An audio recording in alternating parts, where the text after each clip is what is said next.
getting the word out enough on that. MyHofstra, does anybody know what MyHofstra is? Anybody? I actually took the PR piece right off the Hofstra website there. This secure site provides the Hofstra community with world-class intranet services along with single sign-in access to the Hofstra online system in Blackboard. So there are two words I wanted to go over here. This secure site, so what does that mean? What does secure mean? Because we're going to talk a lot about that. This is partly tied into computing services, beginning to try to make you more aware of security issues. What is secure site? What is a secure site? Yeah. Information on it won't travel past the people who are logging in, which is often administrative. And that's because of?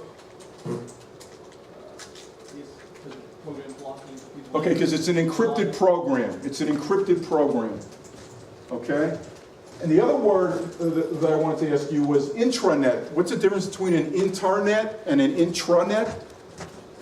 It's owned by a company and used by the limited number of people. Okay, so the sign-in is limited. To get into MyHofstra, you have to be part of the Hofstra community. It's only for Hofstra people. Whereas the internet is open to the world, even though you could have a password encrypted. And then, any of you use Wi-Fi off campus? You use Wi-Fi through whatever cable company you have? All right, we're going to talk more about that too. So that's the idea that you could take your computer. So I know when the hurricane hit this year, and my house was out of power for 3 days, I went to a local Y, which I knew had, because I have Optimum service, which I knew had, also had Optimum. And I sat there and used my wireless connection. So they're all over the place now. And again, I'm not pitching Cablevision at all. No commercial endorsements. All right, so recognizing differences among the various platforms. This is the first thing we're going to talk about in terms of hints, but many more that are being smart. So do you understand the differences among the platforms you choose? So if you're using a cell phone versus a particular app versus Facebook versus LinkedIn, do you understand the differences among all these things, and do you act appropriately with them? Why do you use each platform? What are your goals? Why would you use Foursquare? Why would you use Wi-Fi? Why would you use GroupOn? What I'm getting to is also this. What do you need to buy, download, connect, learn to use the various platforms? So if I want to get a smartphone, an iPhone, what do I have to get besides the iPhone?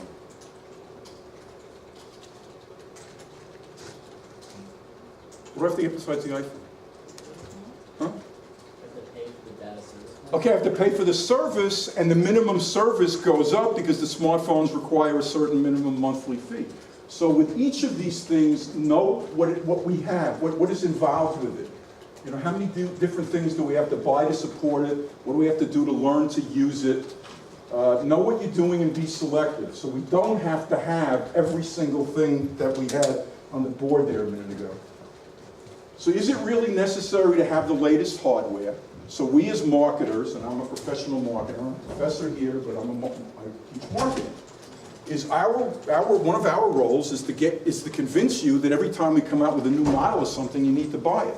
So if you had just a regular iPhone 4, we want you to do the S.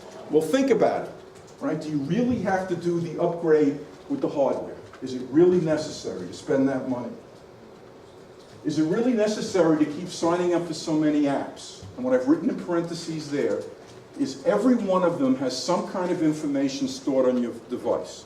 Just like we'll be talking in a couple of minutes about the concept of cookies on your PCs. When you sign up for an app, there's some trace on your phone, all right? That means somebody is tracking you. So if you have 200 different apps that are on your phone, there are little cookies, there's little information that goes back to the person who's provided it to you. They're not providing it for free, just out of the goodness of their heart.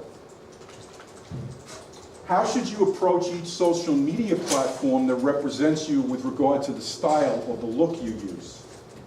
So if you were using Facebook, it's more informal, it's more chatsy. If you're using LinkedIn, it's more professional. The pictures should be different, the content is different. And if you're doing a blog, Often what people do is pick out an area where they think that they're really good or really expert in. So let's say you're a sports marketer, but you're into advertising.